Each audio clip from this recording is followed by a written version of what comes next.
Assalamualaikum warahmatullahi wabarakatuh. Naskurullah syukran katsira bi qiraatil hamdalah ala hidayatihi wa taufiqihi alladhi nahnu na'isu biha wa nusalli wa nusallimu ala sayyidina Muhammadin ala juhdihi wa bazlihi li tablighi syara'illah hidayatan lana. Bapak Ibu saudara-saudara sekalian, pada hari ini kaji kita adalah menggunakan akal. Jadi akal ini sangat penting karena salah satu dari tujuan hukum Islam itu. Maqasid itu artinya intisari, tujuan. Dalam maqasid syariah itu sebutkan salah satu tujuan ajaran Islam itu adalah hibzul aqli, pemeliharaan akal. Itulah sebabnya diharamkan minuman keras karena dia merusak akal. Diharamkan narkoba, bukan saja merusak akal tapi juga merusak tubuh, merusak pemikiran, merusak perasaan, merusak pergaulan, merusakkan kesehatan. Jadi tak perlu dalam Al-Quran disebutkan al-sabu-sabu haramun. Tak perlu disebutkan begitu. Nanti datang lagi yang lebih hebat dari sabu-sabu. Al-ekstasi haramun. Tak perlu. Kenapa? Sudah ada kiasnya. Dikiaskan kepada apa? Tentang haramnya sabu-sabu, haramnya ekstasi. Gunakan akal dong dari ayat Al-Quranul Karim. Di dalam surat An-Nisa ayat 29 dikatakan, وَلَا تَقْتُلُوا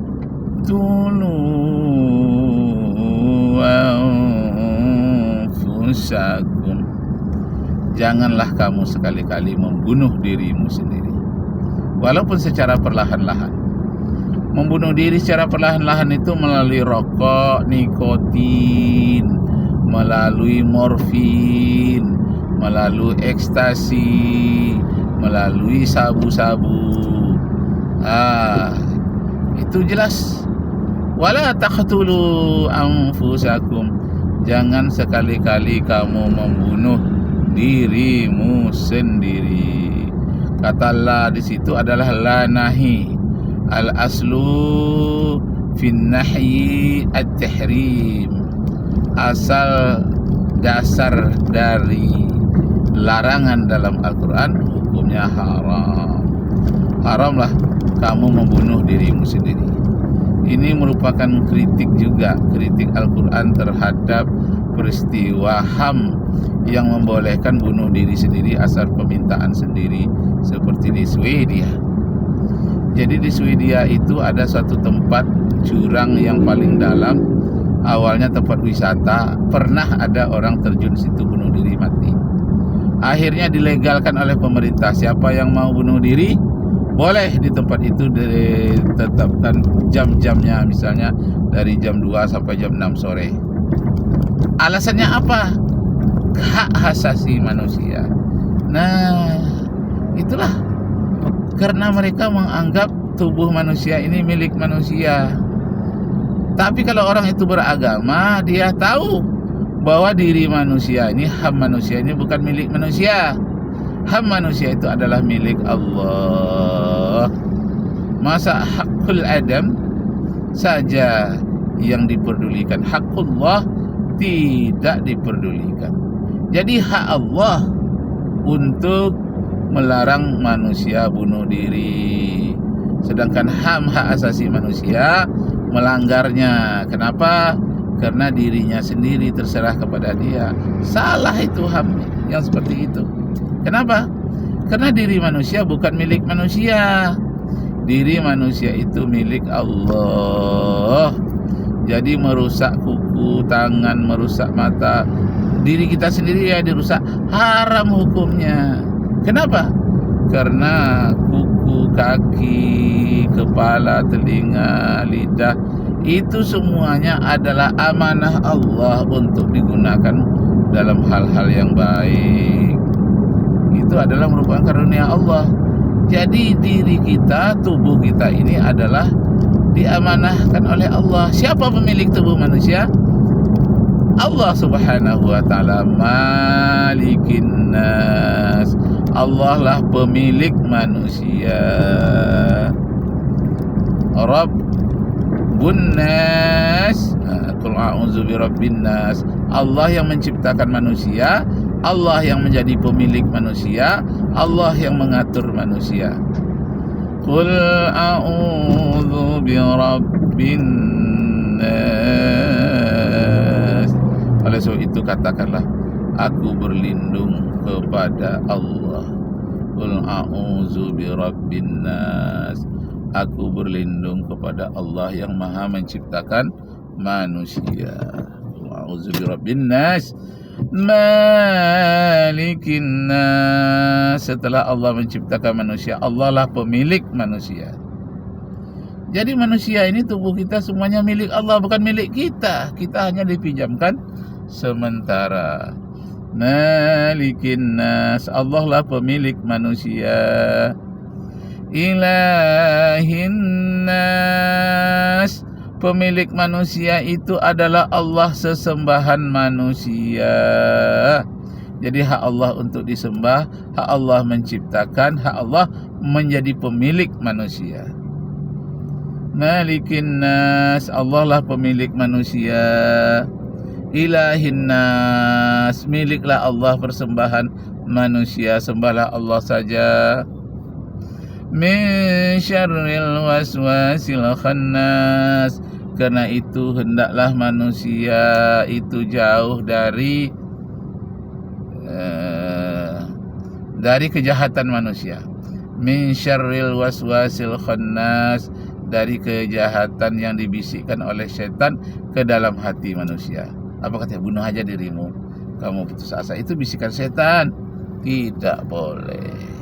Termasuk membunuh Nabi Isa alaihi salam. Itu tidak boleh, berdosa.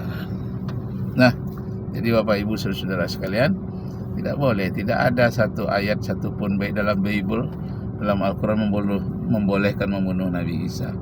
Dengan berbagai-bagai alasan, untuk tumbal lah, untuk apalah namanya itu, untuk menghilangkan dosa-dosa manusia. Tidak boleh. Dengan alasan apapun, manusia tidak boleh dibunuh, kecuali dia akan menimbulkan kejahatan, akan membunuh pula. Masya Allah. Jadi tidak boleh manusia dibunuh. Apakah manusia diri kita sendiri, apakah manusia teman kita, atau musuh kita, jangan dibunuh. Jadi kok ada juga yang bunuh, itu untuk pertahanan diri. Kalau tidak, dia akan bunuh kita. Itu di medan peperangan berlakunya. Masya Allah. Kembali kita kepada hak asasi manusia.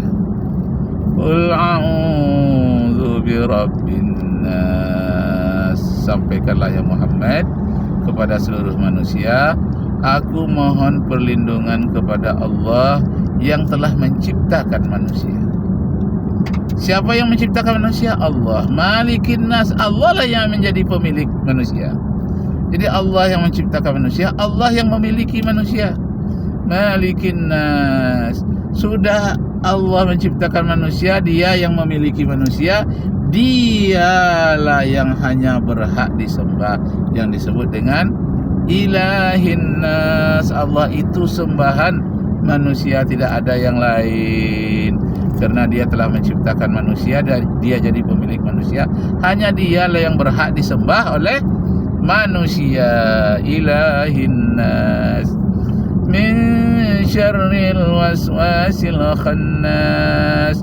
Mohon perlindungan kepada Allah daripada kejahatan bisikan-bisikan setan dan manusia. Waswasil khannas alladzi yuwaswisu fi sudurin nas. Yang suka membisikkan, alladzi yuwaswisu fi sudurin nas, yang memasukkan bisikan itu ke dalam hati manusia. Fi sudurin nas. Siapa yang membisikkan bisikan jahat kepada manusia itu? Minal jinnati wan nas. Dari sejenis jin dan manusia. Nah, jadi kalau orang sudah mau bunuh diri itu disangkanya dirinya milik dia, seenaknya dia merusak dirinya, kadang-kadang dengan memotong urat nadinya, kadang-kadang ada yang menggantungkan dirinya di sumur, ada yang di loteng, ada yang di pohon kayu, ada yang terjun ke dalam sungai, ada yang terjun di ngarai yang sangat curang yang tajam, ada yang terjun ke sarang buaya. Masya Allah, disangkanya dengan dia bunuh diri itu persoalannya selesai, padahal persoalannya malah tambah runyam, tambah besar. Kenapa? Karena nanti akan diminta pertanggungjawaban oleh Allah. Begitu bagusnya tubuhmu kubuat, kuciptakan, aku yang memilikinya. Kok milik saya itu aku amanahkan kepadamu, kamu pergunakan untuk yang tidak baik? Nanti diminta pertanggungjawaban. Alladzi yuwaswisu fi sudurin nas minal jinnati wan nas. Karena itu bisikan-bisikan setan itu jangan didengarkan. Bunuh aja dirimu.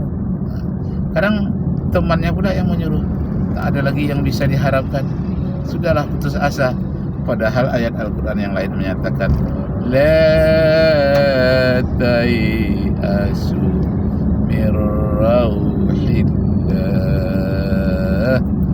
Janganlah kamu putus asa dari anugerah Allah, rahmat Allah, karunia Allah. Jangan putus asa. Bertakwa, dekatkan diri kepadanya, teteskan air mata. Betapapun beratnya problema, Allah akan memberikan jalan keluar. Wa may